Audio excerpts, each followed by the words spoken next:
इंसानों के जिस्म बदल जाएंगे। और वो 2030 में क्या होने वाला है, नई तहकीक ने तहलका मचा दिया। हकीकत की दुनिया के दोस्तों, क्या ये बात दुरुस्त है? क्या ऐसा मुमकिन है?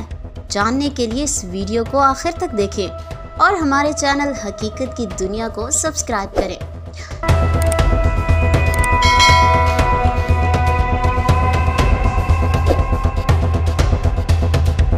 दोस्तों, नासा और चीन 2030 की दहाई में मरीख पर इंसानों को भेजने की मंसूबाबंदी कर रहे हैं, मगर उनके मंसूबों को मुतादिद चैलेंजेस का सामना है, जैसे लॉजिस्टिक, मरीख पर मुनासिब मिकदार में खुराक और पानी की फरहमी और दीगर। मगर सबसे अहम पहलू खलाबाजों की सेहत और उनकी सलामती है, जिनको मरीख तक पहुंचने के लिए कई माह खला में गुजारने होंगे, जिसके बाद पड़ोसी सियारे पर भी कई माह क़याम करना होगा।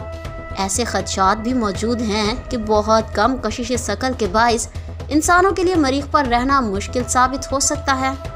इन खदशात को मद्देनज़र रखते हुए ऑस्ट्रेलियन नेशनल यूनिवर्सिटी ने एक रियाजियाती मॉडल तैयार किया है, ताकि ये जानने में मदद मिल सके कि खलाबाज मरीख तक सफ़र करने के साथ साथ वहाँ अपना काम दुरुस्त तरीके से कर सकेंगे या नहीं। दोस्तों, इस मॉडल और इसकी पेशगोइयों के बारे में तहकीकाती मकाला हाल ही में जरीदे नेचर में शाया हुआ। तहकीकी टीम ने मरीख के मिशंस के मुमकिना ख़तरात के साथ साथ मरीख पर वक्त गुजारने के असरात पर रोशनी डाली है। तहकीक में बताया गया है कि सूरज और खलाई ज़राए की रेडिएशन के बाइस मरीख पर क़याम से इंसानी जिस्म में बुनियादी तब्दीलियाँ आ सकती हैं। के बगैर रहने से दिल की रफ्तार सुस्त हो सकती है, क्योंकि इसे ज़्यादा काम नहीं करना होगा, जबकि ज़मीन पर कशिश शकल के बाइस इसे मुसलसल काम करना पड़ता है।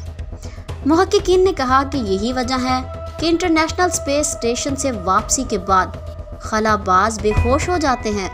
उन्होंने मज़ीद कहा कि जब खलाबाज मरीख जाएंगे तो ज़्यादा मसाइल का सामना हो सकता है, क्योंकि अगर मरीख पर कदम रखते हैं कोई बेहोश हो गया या कोई तिब्बी एमरजेंसी हुई तो कोई भी मदद के लिए मौजूद नहीं होगा। उनका कहना था कि यही वजह है कि वहां भेजे जाने वाले अफराद मुकम्मल तौर पर फिट और मरीख की कशिश शकल को अपनाने के काबिल हों।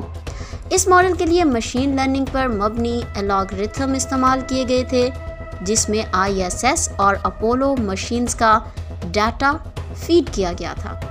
नताइज से साबित हुआ कि मरीख के सफ़र के लिए तवील खलाई परवाज से दिल की शरियानों को निज़ाम में तब्दीली आ सकती है, ताकि वो माहौल अपना सकें। तहकीक के मुताबिक इससे अंदिया मिलता है कि खलाबाजों का जिस्म कई माह के खलाई परवाज के मुताबिक खुद को बदल सकता है, मगर मुकम्मल तौर पर सेहतमंद और फिट होना शर्त है।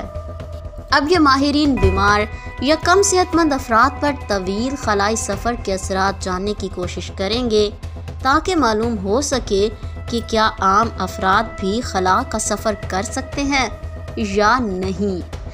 उम्मीद है दोस्तों आपको वीडियो अच्छी लगी होगी। अगर वीडियो अच्छी लगी तो लाइक करें और कमेंट्स में अपनी राय ज़रूर बताइएगा।